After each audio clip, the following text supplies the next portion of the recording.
Communist party اس وقت legalise تھی، قانونی تھی، اس پر کوئی پابندی نہیں تھی، تو وہ ظاہر ہے کہ کچلے ہوئے طبقوں میں بہت کام کرتے تھے، نوجوانوں اور طالب علموں میں بہت کام کرتے تھے. ان کا بھی ایک کمٹمنٹ تھا کیونکہ انہوں نے تقسیم ہند کی الٹیمیٹلی حمایت کی تھی. ان کا بھی بالکل یہ کمٹمنٹ تھا کہ یہ پاکستان جو ہے زبردست ہونا چاہیے اور ترقی یافتہ ہونا چاہیے، سامراج سے آزاد ہونا چاہیے. تو اس لیے وہ طالب علموں میں جو ان کا کام تھا وہ ڈی ایس ایف کے پاس تھا. اور یہ لوگ جو تھے یہ سیاست کو شجر ممنوعہ نہیں سمجھتے تھے.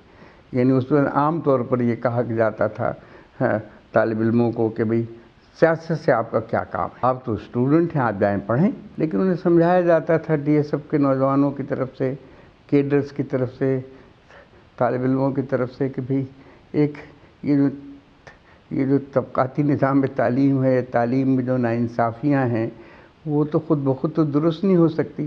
اگر نظام ہی غلط ہے، وہ استحصال پر مبنی ہے، جبر پر مبنی ہے، بڑے طبقوں کے لیے مددگار ہے، چھوٹے طبقوں کا استحصال کرتا ہے، تو نظام تعلیم بھی ایسا ہی ہوگا. تو اس کے لیے نظام کو بدلنا بہت ضروری ہے، ان کا یہ کہنا ہوتا تھا. اور ساتھ میں جو لوگوں کے مسائل آئیں ان میں کھڑا ہونا چاہیے ہمیں. دوسری بات یہ تھی 65% جو تھی وہ فیسوں میں اضافہ کر دیا گیا تھا. 53 میں وہ جو ایک دم طالب علم بسٹ ہو گئے تھے، نکل آئے تھے سڑکوں پر، فیسوں میں اضافہ کیا گیا تھا.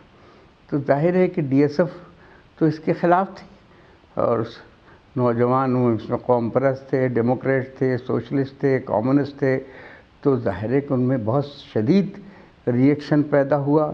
اسی ڈی جے کالج میں میرے خیال 7 اور 8 جنوری کو، 7 کو ڈی جے کالج میں ڈیمانڈ ڈے کا بہت بڑا جلسہ کیا گیا اور جلوس نکالا گیا، اور یہ کہا گیا کہ ہم وزیر تعلیم سے ملنے جائیں گے، اپنے مسائل بیان کرائیں گے کہ ہم اتنی فیسیں نہیں ادا کر سکتے، ہمارے ماں باپ کے پاس اتنے پیسے ہی نہیں ہیں کہ ہم اتنی فیسیں ادا کریں. تو اس پر فائرنگ ہو گئی، ٹیئر گیس، لاٹھی چارج، اب پوری طرح فائر کیا گیا، جس میں کئی نوجوان جو تھے وہ شہید ہو گئے. دوسرے دن پھر اقبال ایک ہوتے تھے، سید اقبال احمد، جو آئی سی بی کے انٹر کالجیٹ باڈی کے چیئرمین تھے، انہوں نے اپنی صدارت میں ایک دوبارہ جلسہ کیا اور اسے کنڈیم کیا اس بات پر، اور کہا کہ جو گرفتار طالب علموں کو گرفتار کیا گیا ہے، اسٹوڈنٹ لیڈر کو، ڈاکٹر سرور کو اور ان کے ساتھیوں کو، مظہر سعید سیکرٹری ہوتے تھے ڈی ایس ایف کے، اور بے شمار طالب علموں کو گرفتار کیا گیا تھا. پھر دوسرے دن ہنگامہ بڑا شدید ہوا، اور ظاہر دارالخلافہ بھی تھا پاکستان کو اس وقت کراچی. گورمانی صاحب کی کار کو لوگوں نے جلا دیا. تو یہ بڑا مشہور واقعہ ہوا تھا. ہنگامہ پھر اتنا بڑھا کہ آخر کار حکومت نے بات چیت کے لیے بلایا اور کہا 65% جو اضافہ کیا گیا تھا وہ واپس لینا پڑا گورنمنٹ کو، اور دوسرے کہ جو بھی گرفتار شدہ طالب علم تھے ان سب کو آنریبلی رہا کر دیا گیا. اس میں ڈاکٹر سرور اور دوسرے لوگ شامل تھے. تو اس تحریک کے جو قائد تھے وہ ڈاکٹر سرور کا نام اس لیے آتا ہے کہ وہ بہت ہی اس کے صدر تھے ڈی ایس ایف کے بہت لوگ پکڑے گئے تھے، سب چھٹ گئے.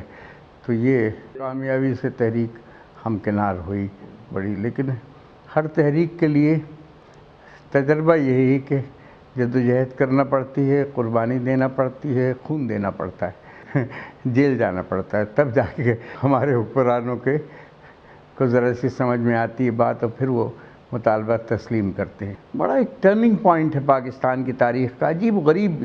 54 میں عجیب سانحات پاکستان کے ساتھ.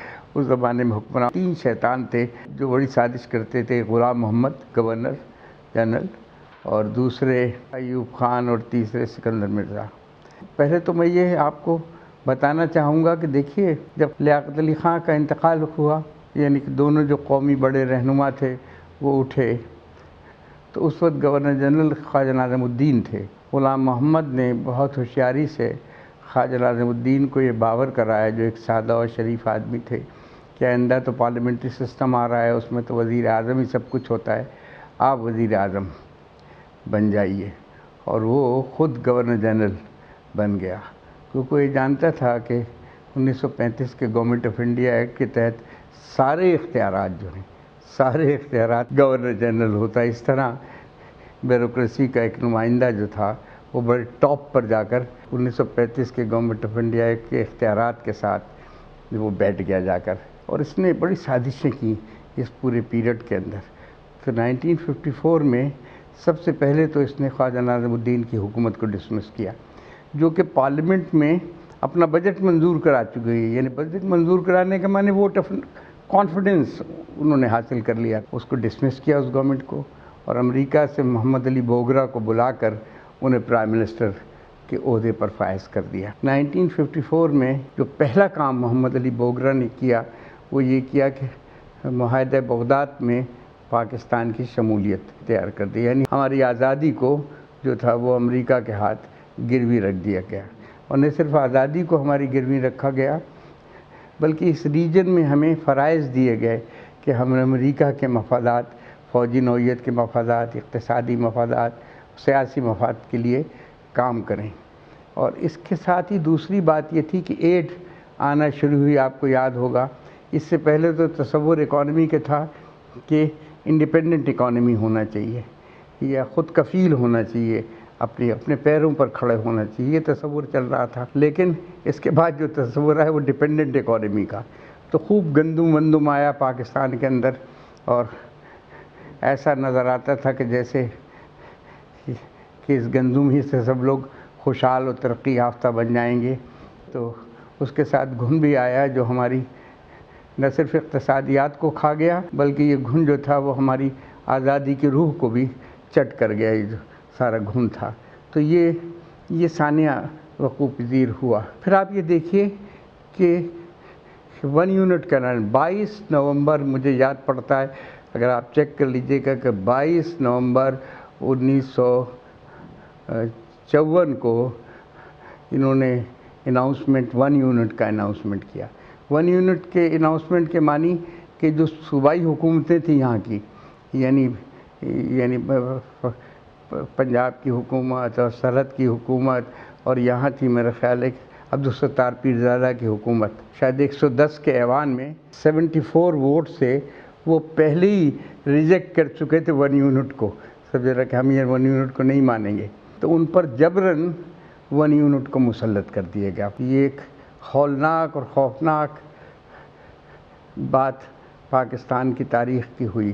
اور آپ کو ایک اور بات بتاؤں گا میں کہ جب یہ 1 یونٹ میں بلوچستان کو ضم کیا گیا پنجاب کے ساتھ، تو بلوچستان میں بہت خوفناک بغاوت ہوئی تھی، اور اس زمانے میں سردار زرکزئی کی قیادت میں بہت سے ان کے بیٹے اور ان کے قبائل پہاڑوں میں چلے گئے تھے۔ پھر اس وقت پاکستان کی آرمی 1 سال ان سے لڑتی رہی اور انہیں شکست نہیں دے سکی، تو پھر ان کو یہ وعدہ کیا کہ آپ نیچے اتر آئیں، قرآن پر لکھ کے دیا گیا، اور وہ واپس آئے تو ان 7 لوگوں کو پھانسی دے دے گی۔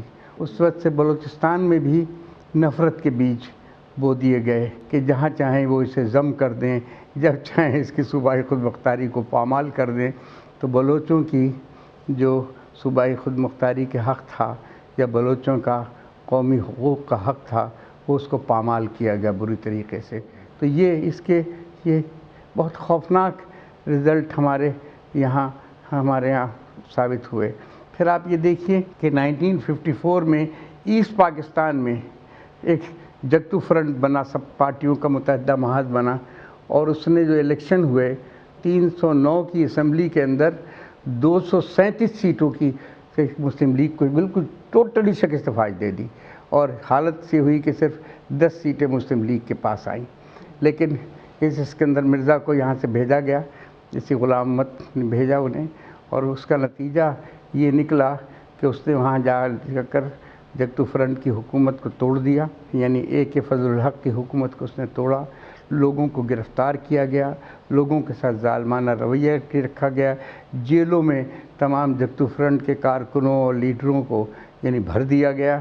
تو یہ اسکندر مرزا کی کارروائی وہاں ہوئی، اور اس کی وجہ سے پھر پہلی دفعہ ان کو یہ احساس ہوا کہ ویسٹ پاکستان سے آ کر ہم پر اپنا فیصلہ مسلط کرتے ہیں اور ہمارے پاپولر موومنٹ کو اور پاپولر اتحاد کو اس طریقے سے پارا پارا کرتے ہیں اور توڑتے ہیں. تو وہاں بھی ایک نفرت کے بیج بوئے گئے اس کے اندر. ریپیٹ کرتا ہوں میں کہ فوجی معاہدے کیے، والنٹری پیرٹی کے ذریعے سے نفرتوں کے بیج بوئے گئے. اس کے ذریعے سے ایک اور کام بھی کیا گیا کہ یہاں پر یعنی جو فوجی معاہدہ کرنے سے قبل جس چیز کا انہوں نے اہتمام کیا کہ انہیں خطرہ تھا کہ اس بات کو طالب علم جو ہیں برداشت نہیں کریں گے، اور طالب علم جو ہیں مزاحمت کریں گے اس بات کی، ڈی ایس ایف اس کی مزاحمت کرے گی. تو انہوں نے پہلا کام یہ کیا کہ ڈی ایس ایف کو بین کر دیا، کمیونسٹ پارٹی پر پابندی لگا دی. اور آپ پورے ملک کے اندر انہوں نے نوجوانوں کو بڑے وسیع پیمانے پر گرفتاریاں شروع کی اور فوجی معاہدہ اختیار کیا. اس کے خلاف لوگوں میں ری ایکشنز ہوئے تو انہوں نے بڑے وسیع پیمانے پر گرفتاریاں کی. تو ڈی ایس ایف کو بین اس لیے کیا گیا تھا کہ ڈی ایس ایف مزاحمت کر رہی تھی، اور نتیجہ آپ یہ دیکھیے کہ یہاں حسن ناصر گرفتار ہوئے، بڑے شخصیت تھے اپنے وقت کی. یہاں اس زمانے میں طفیل عباس تھے، وہ گرفتار ہوئے. منہاج برنا وہ گرفتار ہوئے. جمال نقوی اس میں گرفتار ہوئے. ایرک رحیم اس کے اندر گرفتار ہوئے، اور بے شمار پولیٹیکل ورکرز کو سے جیلیں بھر دی گئیں اٹھا کر.